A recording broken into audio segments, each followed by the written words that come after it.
안녕하세요. 오늘은 드디어 동치미를 만들어 볼 거예요. 동치미가 굉장히 만들기 어려운 김치 중에 하나인데요. 지난번에 만든 샐러드보다 쉬운 깍두기보다도 더 쉬워요.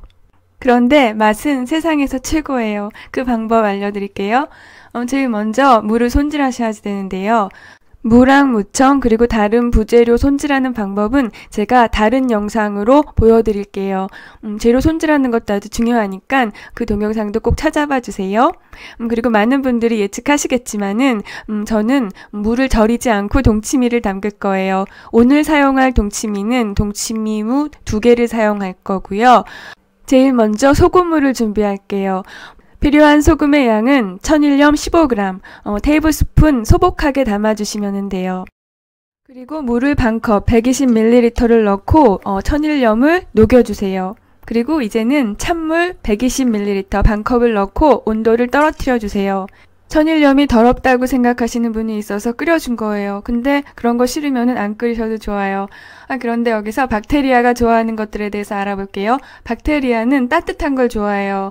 27도 플러스 마이너스 몇 도 사이를 제일 좋아하고요. 70도 이상에서는 죽어요. 그리고 박테리아는 영하 20도로 얼려도 죽지 않아요. 제가 물의 일부를 팔팔 끓였는데요. 이걸 아주 차갑게 식힐 필요가 없어요.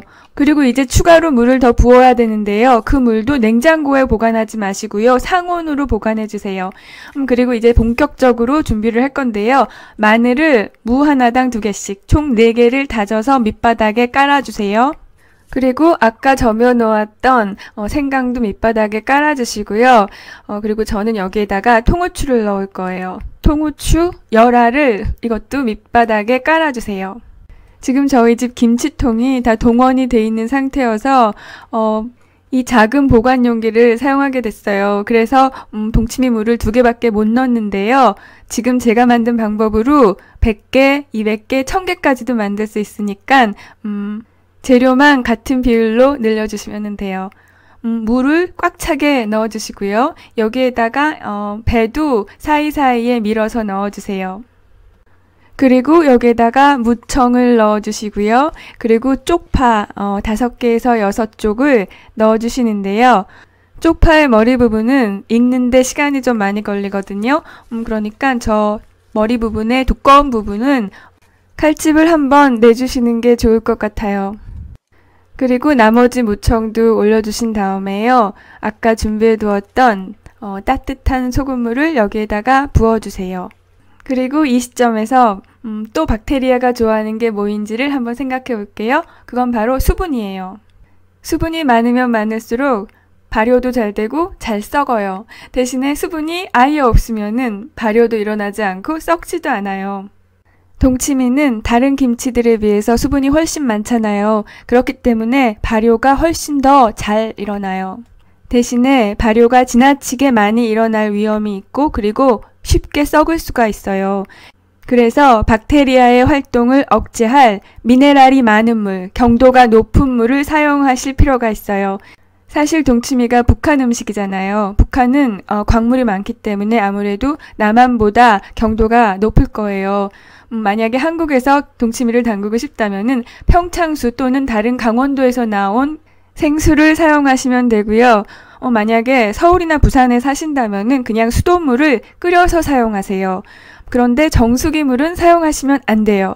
왜냐면은 정수기는 대부분의 미네랄을 제거한 상태이기 때문에 경도가 2밖에 되지 않아요. 정수기 물로 동치미 담그시면은요, 동치미 그냥 썩어요. 그리고 삼다수 같은 생수가 있는데요. 물론 물맛은 좋은데 경도가 너무 낮고 그리고 너무 알칼리성이에요. 다른 생수들도 대부분의 pH 밸런스가 7.8에서 8.0이더라고요. 이럴 경우에는 박테리아가 맛있는 신맛을 만들어도 알칼리성인 물이 전부 다 중화를 시키기 때문에 동치미 맛이 만들어질 수가 없어요. 그리고 많은 분들이 탄산수를 사용하시는데요. 천연 사이다를 사용하시는 건 좋아요. 그런데 탄산수는 사용하시면 절대로 안 돼요. 이거는 정제수에다가 탄산가스를 넣은 거거든요. 정제수는 물에 있는 미네랄을 모두 0으로 만든 상태예요. 그렇기 때문에 이 시판되는 탄산수로 동치미 만드시면은 동치미 국물 다 썩어버려요. 탄산수를 사용하고 싶으시면은 이런 천연 사이다를 사용해 주세요. 예전에 장금이가 임금님을 위해서 동치미를 담글 때 천연 사이다를 넣었거든요. 근데 여기서 중요한 건 탄산이 아니에요. 물의 경도예요.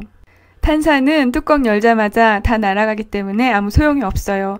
그런데 왜 탄산수를 쓰면 좋으냐면은 탄산이 들어있는 물은 대부분 경도가 아주 높아요. 샌 펠레그리노의 경우에는 거의 600에 가까워요. 그리고 여기에 들어있는 미네랄은 동치미 국물 맛에 큰 영향을 미쳐요.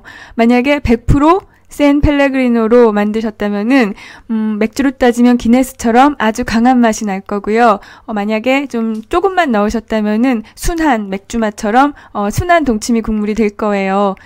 저 같은 경우에는 정수기물이랑 샌 펠레그리노랑 섞어서 사용했는데요. 동치미도 맥주처럼 물에 대한 의존도가 아주 높잖아요. 이럴 경우에는 100에서 150 정도의 경도가 가장 적합한 것 같아요. 서울 수돗물이랑 샌 펠레그리노를 5대1 비율로 섞어주면은 경도가 한 150 정도 나오거든요. 그런 비율로 사용하시는 게 가장 좋을 것 같아요. 이제 나머지 물을 넣어주시는데요. 채소가 다 잠길 정도. 그리고 이제 무에서도 물이 나올 거니까 용기의 80% 정도까지만 물을 채워주시고요. 얘네들이 자꾸 떠오르니까 무거운 걸 눌러주시고 뚜껑을 닫고 보일러 안 킨 실내에서 5일 정도 놔두셨다가 이제 냉장고에 넣고 일주일 이상 두고 드시면 되거든요. 지금 다 이제 준비가 됐는데요. 살짝 문제가 있어요. 혹시 뭔지 아시는 분 계신가요? 일단 사이드 보여드릴게요. 저런 모습인데요. 얼마 전에 케이트님께서 김치 담근 거 저한테 사진을 보내주셨어요. 물론 이 상태로도 맛있는 김치가 만들어질 수 있어요. 그런데 사진 한 장 더 보여드릴게요. 이거는 저한테 사진을 보내주신 게 아니고 제가 인터넷에서 찾았는데요. 미셸 오바마도 김치를 담궜대요. 근데 이렇게 투명한 피클통 같은 데다가 넣어놨더라고요. 이 시점에서 또 박테리아가 뭘 좋아하는지를 알아볼게요. 박테리아는 어두운 걸 좋아해요. 사실 김치의 발효라는 게 박테리아한테 먹이를 주고 얘네들의 배설물이 만들어내는 거거든요. 입장을 바꿔놓고 생각해보세요. 여러분도 누가 똥 싸는 거 보는 거 싫죠? 화장실이 투명하다고 생각해보세요. 그리고 혹시라도 그곳에 햇볕이 내리쬐서 자외선에 노출이 된다면 박테리아는 그냥 죽어버려요. 그러니까 불투명한 통이 없으시다면은 저처럼 이렇게 어두운 색 헝겊을 덮어놔주세요. 이제 이 상태로 보관하시면 돼요. 5일 정도 지난 다음에 국물 맛을 살짝 보세요. 국물이 마음에 드는 상태라면 그때 냉장고로 옮겨주시면 돼요. 저도 사실 소량으로 여러 번 실험을 해볼 생각이었거든요. 근데 지금 처음 담근 건데 뚜껑 열면서 냄새가 너무 좋아서 정말 깜짝 놀랐어요. 그리고 지금 물을 썰어오는데요. 물러지거나 바람 들거나 그런 거 전혀 없이 정말 싱싱한 상태였어요. 그리고 제가 맛을 봤는데 제일 두꺼운 부분에 가장 안쪽에 있는 한 입 정도만 빼고는 완전히 동치미 국물 맛이랑 똑같은 아주 시원하게 맛이 배인 동치미였어요. 그리고 그 가운데 한 입 부분은 무의 알싸한 맛이랑 동치미 국물의 시큼한 맛이랑 그 중간 사이 그런 맛이었어요. 다른 데는 다 맛이 들었는데 저 쪽파의 하얀색 부분 있잖아요. 그 부분만 맛이 안 배이고 여전히 살짝 매운 상태였어요. 그리고 국물은 정수리 꼭대기까지 치고 올라가는 시원함이었어요. 정말 맛있었어요. 그런데 제가 평소에 먹을 때는 저 동치미 국물이랑 물을 1대1로 섞어서 희석시켜서 먹어요. 저는 절이지 않고 이렇게 쉽게 만들었는데 어머니들은 물을 한 5일 정도 소금에 절여서 만드시거든요. 아마 그거는 이유가 있었을 거예요. 특히 경도가 낮은 지역에 사시는 분은 동치미 국물은 빠른 속도로 발효가 일어나는 반면 그 신맛이 무에 전해지는 데는 굉장히 오랜 시간이 걸렸기 때문에 그 사이에 무가 상했을 거예요. 그래서 그걸 방지하기 위해서 미리 절인 다음에 사용을 하신 것 같거든요. 저는 물을 절이는 방법 대신에 물의 경도를 높여줘서 동치미 국물이 익어가는 속도와 그 맛이 무로 침투하는 시간을 맞춰준 거예요. 산 펠레그리노는 사실 비싸요. 500ml에 1,700원 정도거든요. 하지만 며칠 동안에 물을 굴려가면서 절이는 데 들어가는 시간과 노동 비용에 비하면은 아무것도 아닌 금액인 것 같아요. 그리고 만약에 동네에 천연 사이다가 나온다면 금을 사용하시면 돼요. 그런데 만약에 천연 사이다 돈 주고 사기도 싫고 동네 약수터에도 없다면 그냥 무를 반으로 갈라서 사용하시면 돼요. 무가 산삼도 아니고 칼이 닿으면 큰일 나는 거 그런 거 전혀 아니거든요. 예전에 냉장고가 없는 시대라면은 그렇게 절이는 게 이해가 가지만 요즘까지 그러고 있는 거는 며느리들이 편하게 일하는 꼴을 보기 싫어하는 시어머니의 심술구줌이 사실 느껴져요.